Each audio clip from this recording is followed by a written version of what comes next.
Welcome to the Australian Hiker Podcast, Australia's longest running hiking podcast, downloaded over 750,000 times in 150 countries and providing you with an Australian perspective on all things hiking. We're your hosts, Tim and Jill Savage.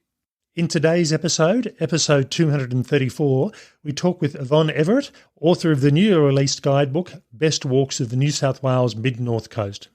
Before we get into today's episode, if you'd like to help support Australian Hiker and this podcast, there are a couple of ways that you can help us out. Firstly, by subscribing on your podcast host of choice so that each episode is available as soon as it's published. And if you have the opportunity, leave us a 5-star review. Another way to support us is go to the Australian Hiker website at www.australianhiker.com.au and click on the Support Us page and buy us a coffee. You can do a one-off donation or become a monthly supporter. All donations are greatly appreciated and help us to continue producing this podcast and blog. Now let's get on to today's episode.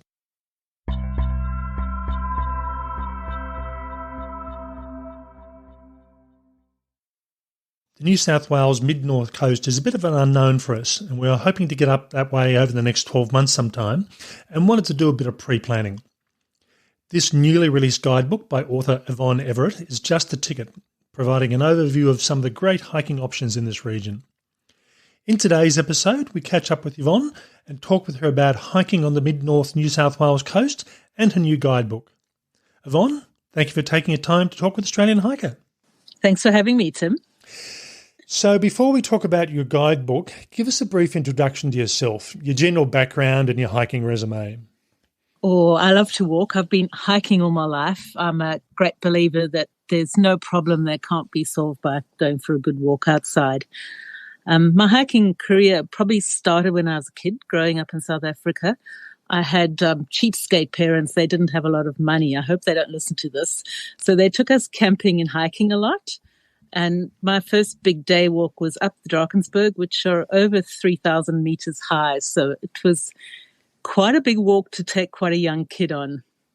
And then my dad took me on a 4-day walk on the Otter Trail, which is on the eastern coast of South Africa. I was 12 at the time. I had Dunlop Volleys. I had cut-off jeans, a floppy hat, and a red canvas backpack. I'm sure you can picture me. I thought I was very cool. And my dad, I think he used to get tired because every time he needed to catch his breath, he would sit down and get out the map and point out some features and ask us kids to find them on the map. And you could always tell how tired he was because the more tired he was, the more trivia questions we got about the map. So I learned to navigate very, very early. And another funny story is that I went hiking for my honeymoon. But Africa is different to Australia. Safety is always a concern there.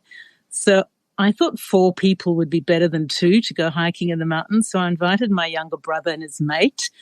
And I don't think my husband was too impressed when he found out we were going to have company on our honeymoon. But we're still married today and we still hike together. So it all ended well. And generally, I think I've been very fortunate in life. I've hiked in Southern Africa. I've hiked in Australia, New Zealand and internationally.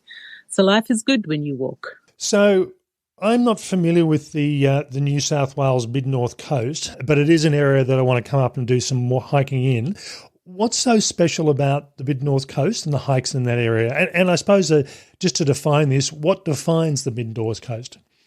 The Mid-North Coast is an area that roughly runs from about Taree north, and then you get the northern rivers from about Clarence River upwards.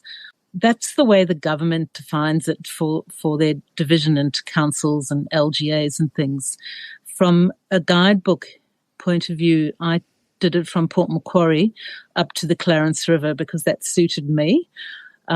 So the title might not align with whatever the government thinks the Mid-North Coast is, but that was the area that suited me. It's a wonderful area to walk in. It's very, very biodiverse. The biological area we're in is called the McPherson-Macleay overlap, and you get a mix of subtropical species from the north and temperate species from the south.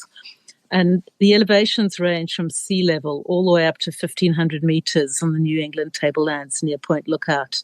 So there's quite a wide range of things happening. There's rainforest, eucalypt forests, there's sandstone heath, there's basalt, granite from volcanoes, there are wild rivers, there's escarpments, there's a demon fault. I just love the name of that, the demon fault.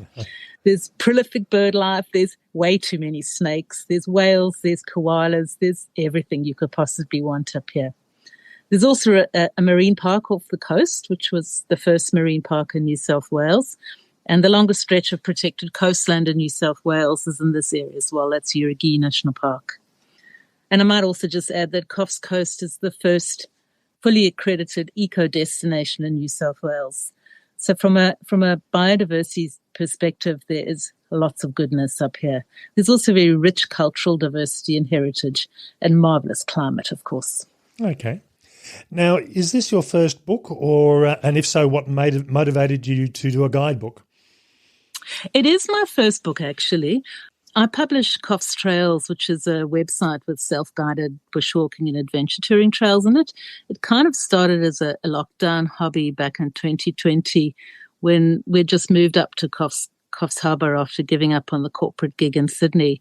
And I asked a local if there were any good walks in the area, and the local said to me, "No, there's nothing up here. It's not Sydney, you know." And that was a bit of a challenge accepted moment for me. So when we were locked down, I just got out and I decided I'd see if I could find 20 walks, and publishing them on a website gave me a nice bit of motivation. I kind of felt that I had to find one a week. And then from Coffs Trails, that led to a discussion with Woods Lane about producing a guidebook for the region. The last walking guidebook for northeast New South Wales, this region, was published in the 1990s, and things have changed a lot since then. There's been highways being built, state forests have become national parks, there's new walks that have come into being. So it was definitely time for an update for a new book. And how did you find the process of writing a guidebook? I mean, it was a more of a here's what one looks like, and you just had to fill in the blanks, or were you involved in the actual structure of the book itself? It's part of the Woods Lane Walking Guide series, so their books are very structured. So I had to follow the structure of all the other books in this series, and that made it easy because I knew what structure I needed to follow. But I still need to do the research myself. I still had to go and find out all the local stories, and find the walks and curate a collection of walks to put in the book. And I try to tell readers something new, something interesting, something fun, not just regurgitate what's on the national parks websites. So we try to add a little bit of layer of culture and history and environment, but still leave some surprises for the walker to discover when they're out on the walk. I didn't want to give everything away. Okay. Now, how many walks have you covered in this guidebook, and why did you choose those ones that you did? There are 40 walks. The brief from the publisher was that they needed to be day walks, and I'm not very compliant. You'll notice if you had a look at the book that I sneaked in a couple of multi-day walks as well, simply because we have some fabulous multi-day walks. But the vast bulk of them are day walks, and it covers the area from Port Macquarie up to the Clarence Valley, which is quite a big area. So I needed to find a balance in the book between walks for families, adventurous peak climbs that fit people might enjoy, coastal walks that tourists might enjoy, and waterfalls and lookouts, because everyone loves a waterfall and a good view. So it's a bit of a mixture. Now, in looking through this book, the thing that really stood out to me was the variability of the walks. I've noticed there was things that almost looked like tropical rainforests. There was temperate bushland. There was coastal walks. There was escarpment. Can you expand on the previous question and provide a highlight of the couple of the walks you think that are worth raising? All right, let's start perhaps with Diamond Head, which is in Crowdy Bay National Park, just south of Port Macquarie. I'm a bit of a rock nerd, and I just love pretty sparkly coloured rocks, and there are heaps of them at Diamond Head. It's a volcanic area in origin. There's lava flows. They're called rhyolite. They're lovely yellow colour. There's a natural arch as well, which you can have a look at. And then there's this thing called Lisagang, and I've no idea if I'm pronouncing that correct. They're rings, and they're formed when the colour leaches out. So you get the iron oxide leaching out, and you get these red rings and white rings, and they're so pretty. So Diamond Head is for all the rock nerds and the pretty rock lovers out there. There's also gorgeous wildflowers. There's views in all directions, and a very interesting local history. There's Kylie's hut there. She was a famous author. I haven't read her books, so I can't really comment about that. I think Diamond Head is one of the very best coastal walks in New South Wales, and I'd really put that on your list when you come up here. How long is Diamond Head? Oh, I think it's about 6 or 7 Ks. I don't have the numbers with me, actually. Okay, no, that's fine. So, as you say, I suppose it's interesting to see what's defined as a day walk. I mean, I'm quite comfortable walking 25 kilometres in a day, but I think from most hikers that 10 to 15 kilometres is probably about the limit. So, if 7 kilometres is certainly a hard walk, but it's certainly a very doable walk for a day. Yeah, when I did it, I actually did 2 walks. There's a nearby headland as well, which is Point Perpendicular, and that's also a similar length. It's also about 6 or 7 kilometres, and we did both those two to give you a really good day out. Interestingly enough, as Perpendicular Point is a different geological phenomenon to Diamond Head, which is volcanic. So a little bit of geological history there as well, and lots more wildflowers. Okay, so apart from, say, Diamond Head, what's your other favourite walk in the area? If we go inland, all the way up to Guy Fawkes River National Park, I really like Lucifer's Thumb in the Scarpman track up there. It's in the Guy Fawkes River National Park, and you walk out onto this little finger of land where it just drops away on all 3 sides, and you really feel really exposed. It's not for those who suffer from fear of heights, I don't think.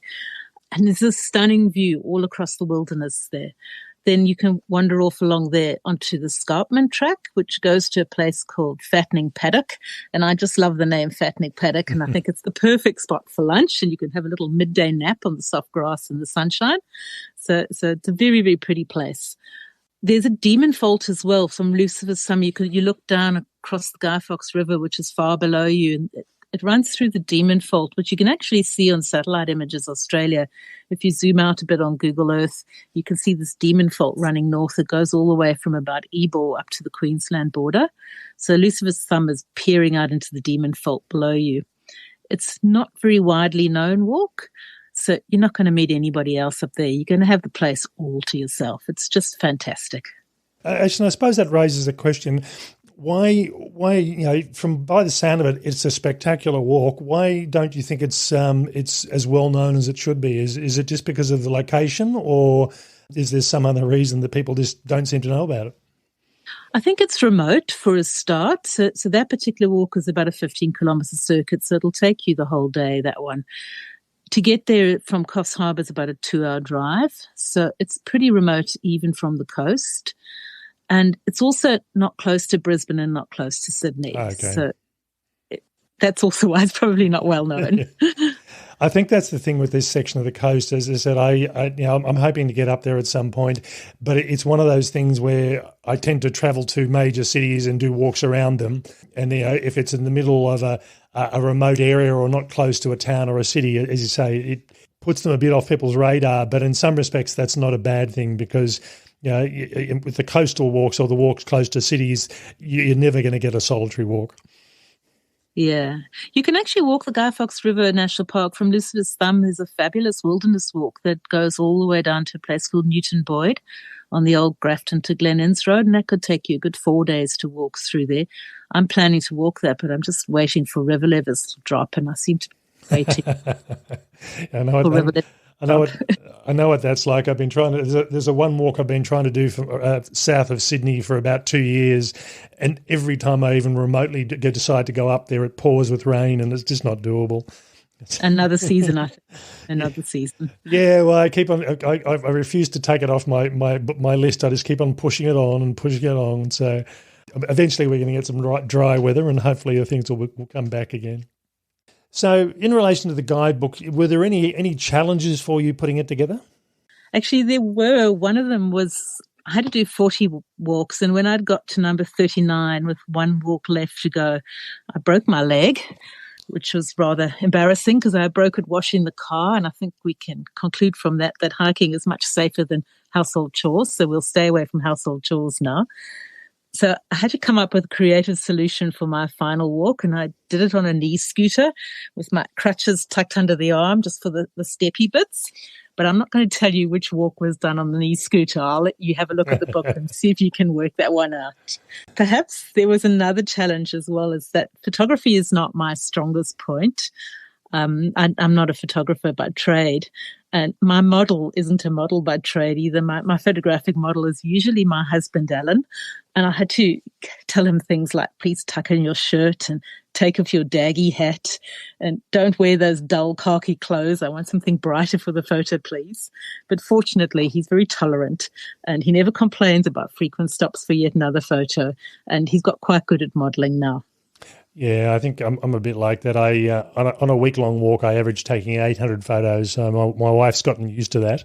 And I get the same thing. Usually it's my wife in the photos, but when she's taking photos of me, she always tells me to smile, which is not a natural state for me. And look this way and look that way. And yeah, no, we get on and then he tells me, I'm not looking that way, it's too bright. Who are the people that tend to do the walks in your area? Is it locals, or is it travellers, or is it a bit of a mix? Well, both, I hope. Maybe now's a good time to just acknowledge the first walkers on this country. The Burpay down near Port Macquarie, Dunghutti, Gumbaynggirr, Bundjalung and Yagle people. And they've been walking this country for a very long time. And we all just follow in their footsteps. I must admit, I'm glad you said that. There was no way I was going to remember that larger group of people. Our names down here are pretty easy, so I'm glad you know the names up there. Where to next? Is there another guidebook on the list? I am actually working on another book. It'll also be published by Woodsland. It's for release in mid-2023. It's really interesting actually writing a guidebook because it forces you to go deep into the area and research and trawl over maps and things, and you get a much deeper understanding of the landscape. So I've been enjoying that, but you'll have to wait until next year to find out more about it. Well, that's always good. That's always good to hear. So one final question. Where's your next big hiking adventure? Oh, down the Guy Fawkes River would be something I'd love to do. I'd also like to go down the Macleay River system and the Oxley Wild Rivers. There's quite a lot of fun you can have down some of those gorges. It's quite rough. It's not nearly as defined as, say, for example, a well-known walk where it's all mapped and there's tracks. You have to do your own research and make your own route. And I love doing that. So I think I'll head down the Macleay River and the Guy Fawkes River catchments. Okay. Could I add one more thing for the interview as well? Yep. If your listeners are interested in buying the book, they can get it with a discount code. And the discount code's COFS15, and it's a 15% off. And there's a link on my website, COFStrails.com. All right. Well, we'll put a link to your website on the show notes. So if anyone's interested in that, go to the link, and it's a good opportunity to get a very good guidebook at a discounted price. So we've been talking with Yvonne Everett on her recently released guidebook, Best Walks of New South Wales Mid-North Coast. Thanks for taking the time to chat with us. Thanks for having me, Tim, and I hope to see you and your listeners soon coming up here to explore uncrowded, beautiful and very exciting hiking trails.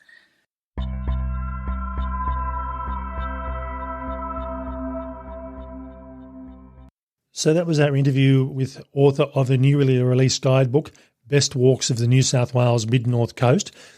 As I mentioned at the start of this interview, this is an area of the coastline that I'm very unfamiliar with. Typically, I'm only going past this area on the way up to Brisbane if we're driving. It's rare that I'll ever stop there for any particular reason. Well, it's rare that we drive up through there. Yeah, these days it is, and certainly if we are driving to Brisbane, we tend to do it as a one big hit. We tend not to stop off. So I think for me, it's an area of the coast that's always had a bit of an interest to me, and certainly from my perspective, the thing that I really did notice in looking through all these walks that were listed in this guidebook is the variety. There really is a range of coastal walks, things that almost look tropical, eucalyptus forests, big rock areas with deep sort of valleys and gullies. So I think it's an area you could quite comfortably go to and Yvonne's reviewed 40 hikes, and certainly that could keep you busy for a fair amount of time. Yeah, that's right. And, I think that's the other thing about there's 40 hikes in that one area is quite impressive. And, yeah, you could make a holiday out of it. And certainly from my perspective, that's one of the things I've been thinking about doing over the next couple of years is driving to an area and doing a number of shorter hikes over a sort of 5 to 7 days sort of period. And this is where a guidebook like this one is quite handy because it groups the walks in a number of different ways.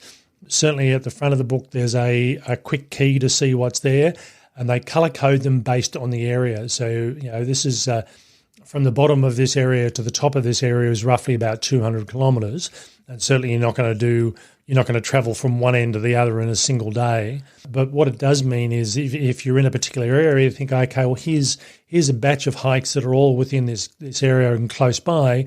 I'm planning on being here for a couple of days. Which walks do I want to do before you move on to the next area or move further up the coastline?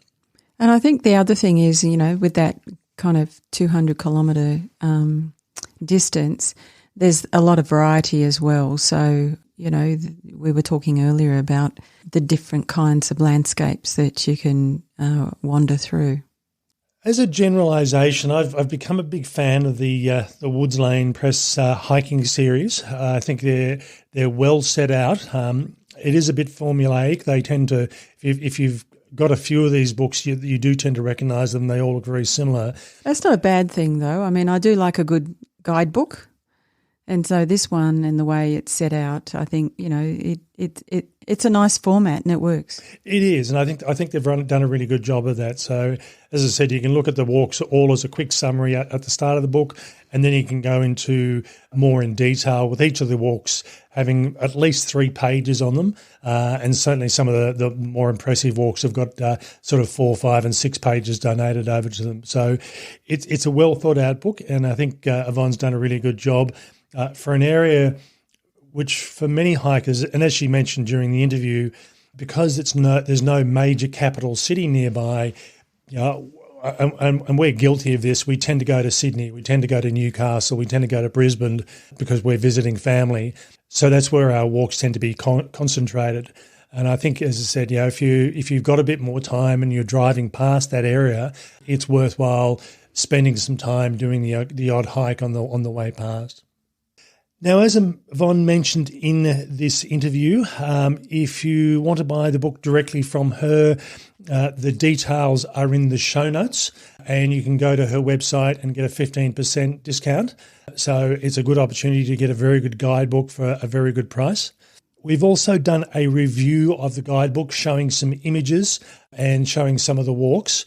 So again, if you go to the link in the show notes, there'll be the link to the guidebook itself, and that way you can sort of see what's included in the book and what's available. Okay, we hope you've enjoyed this interview with Yvonne Everett, author of the newly released guidebook, Best Walks of New South Wales Mid-North Coast. We hope you've enjoyed. That's all for me. Bye for now. And bye from me.